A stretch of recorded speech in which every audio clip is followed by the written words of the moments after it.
What is going on, Cubs fam? We are back for another Star Wars Galaxy of Heroes video. Happy Sunday to you guys today. Hope you enjoy some great football today. We are going to be ranking today the top 10 squads in Star Wars Galaxy of Heroes for the month of October 2020. This is a video we've been doing every single month this year. We're getting to it a little bit late this month because I really wanted to see exactly how all of these GLs these new GLs fit into the system, and I do feel like I've got a good idea of how to rank them. This will, of course, be subjective. Get that through your head, everyone. It's subjective, so make your case down below on why I'm wrong, but don't yell at me for my opinion being different than yours.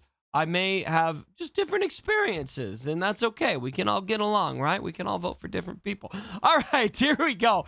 Let's get right into the list here. It is the top 10. We're going to fly through the bottom 5, and we'll talk a lot more about the top 5, especially those top 4, of course, which, spoiler alert, they're all galactic legends in the top 4, ladies and gentlemen. All right, here we go. Number 10 is Jedi Revan. Number 9, we've got Commander Luke Skywalker teams. Padme in at number 8. We have got Darth Vader in at number 7. We've got a lot of flex spots there, but usually those teams are going to utilize Watt and Thrawn, and that tends to be it's mostly offensive based. And then we've got number 6 is Darth Revan. Now, Darth Revan is comfortably one of the best non-galactic legend teams in this game right now, even though Darth Revan himself is filing into a galactic legend, especially with Watt. This is a little bit of a different squad here. Oops, I'm showing the wrong screen here. There we go. You've already seen this video, guys, but this is Darth Revan doing 3v5 with Watt in there. It's basically just use Watt for the tech, and then Darth Revan and Basily do the rest against Jedi Master Luke. That is Jedi Master Luke with his ultimate ability. Big shout out again to my man DC07 for this footage here. Need I say more? Darth Revan has so much use in this game. The big caveat I'd say to this, though, now, putting Darth Revan at number 6, is Darth Revan's also going to be a critical component of those Sith Eternal Emperor teams. And so, does he qualify as his own squad anymore? Are we still going to be using those Darth Revan teams? I think yes, because a lot of people don't have a Sith Eternal Emperor. He is the least owned galactic legend in the game right now. But as that changes, we may need to reevaluate how we view Darth Revan. Of course, when we look at this list here, my friends, this list is going to be assuming that these characters are used at their best, the best squads, the best situations, but there's so much variance. That's why I've got so many flex spots on a lot of these teams here.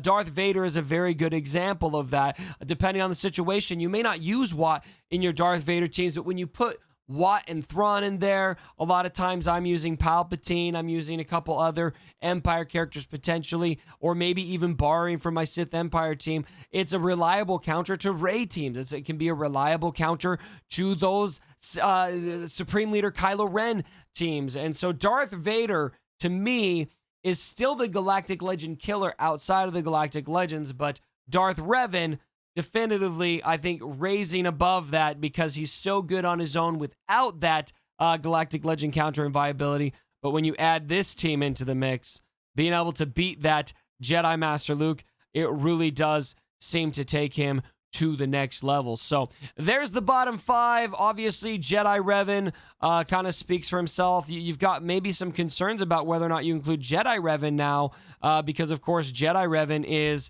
going to be filing into a Jedi Master Luke team in a lot of cases. Padme, pretty concrete where she's at. She can counter Darth Revan, unless Sith Marauders in there that can really wreck that team. With anyone who's there on my Grand Arena stream where we attempted that, F's in the chat from me. And then, of course, CLS doing a lot of work there. And so this is the bottom 5. All right, let's get into the top 5. We'll talk about Gas briefly.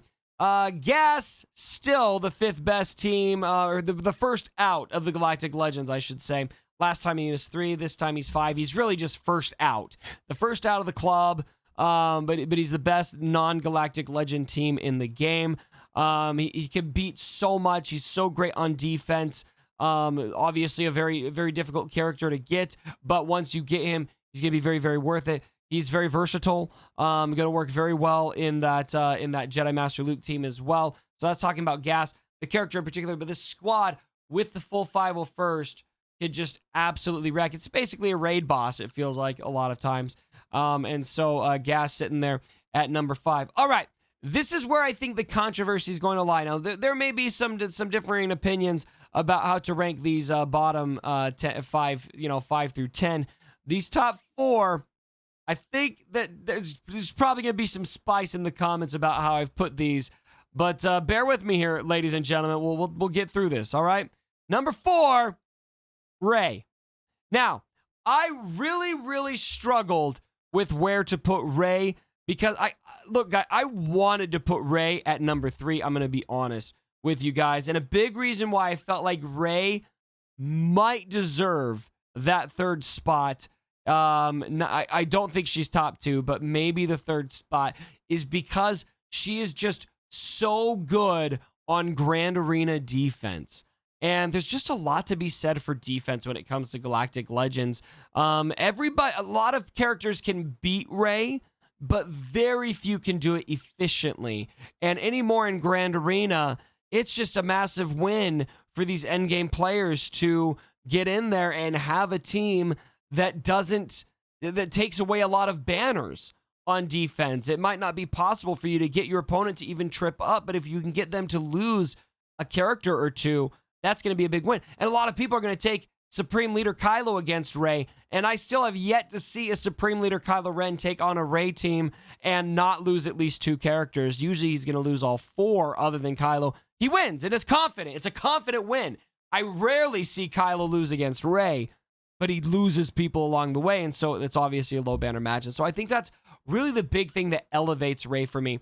She may have been ranked higher before we saw Jedi Master Luke's ultimate ability as well. She was beating those Luke teams pretty comfortably, and Luke was struggling against Rey. Once he got the ultimate ability, that was kind of bye-bye, no more concerns with Rey, and so I think that's probably influencing this decision as well. And so Rey, 4th best Galactic Legend all around in the game. Also gotta consider how she does in Lightside GOTB. Very good there. Not quite as good as Kylo in terms of raid viability from what I've seen and heard. I have not experienced it myself, of course, though, because I do not have a Rey. Obviously dependent on footage that I see on that consideration. All right, getting to number 3 on the list, it is Sith Eternal Emperor. Now, so this is one, I feel like a lot of people are really high on Sith Eternal Emperor, and some people are really down on him. What I'm going to say about Sith Eternal is he's got one really good use in this game, and that one really good use is destroying Jedi Master Luke teams. And that is something that cannot be overstated because Jedi Master Luke is phenomenal. He's really good. I've got some problems with how his ultimate ability charges, which we'll talk about. I've been beaten. Actually, maybe I shouldn't talk about that. I've beat the horse dead. But I've really come to realize just how good Jedi Master Luke is outside of that annoyance. But the thing is Palpatine, he's going to struggle against Kylo teams. He is going to be beat by a lot. Kylo can solo him in a lot of cases. He seems to be more offensive focused. And if you're trying to beat him without Jedi Master Luke, it's going to be a lot easier. It's just, he's got that one specific, he counters that team very well. He does that extremely efficiently, but struggles in other areas for now. And that's kind of a theme that I'm noticing with these Galactic Legends is a lot of the Galactic Legends have some pretty great areas of specialty, so to speak, where they just really excel and soar in the game. And then they have one character in particular out of the Galactic Legends that they struggle to beat. And so that seems to be Palpatine seems to be struggling against those Kylo teams. And so, but you can see here, it just really wrecks these Jedi Master Luke teams. This is a little bit of a different case because, of course, this is Jedi Revan lead in this footage. And he's got Watt in there, which I think changes things a little bit. But, man, I'll tell you what, when you're trying to go up against Palpatine with Jedi Master Luke, it is a bit of a disaster. So, Palpatine in at number 3. Now, here is where the rubber hits the road. Number 2 is Jedi Master Luke. Now, I know there's going to be people who say, yo, Cubs, Palpatine wrecks Luke. Why would you rank Luke above Palpatine in these rankings? And my people, I'm going to tell you why. The biggest reason why, and there's no use hiding it right now, Kylo is, of course, in at number 1.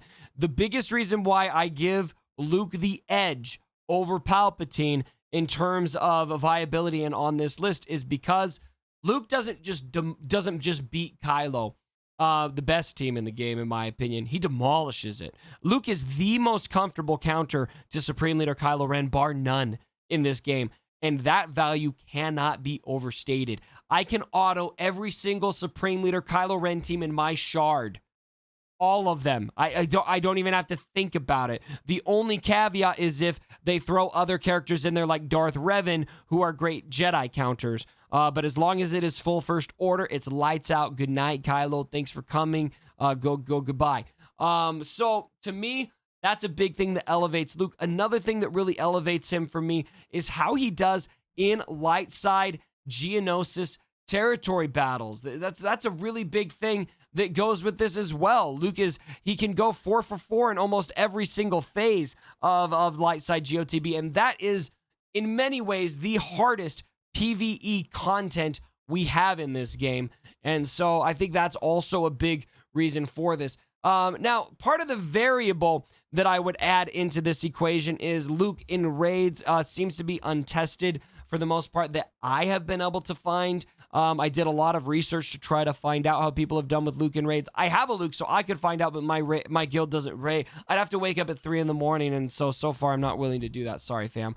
But I do believe he'd do well, but probably not quite as well as your boy, Sith Eternal Emperor. Let me move this back over.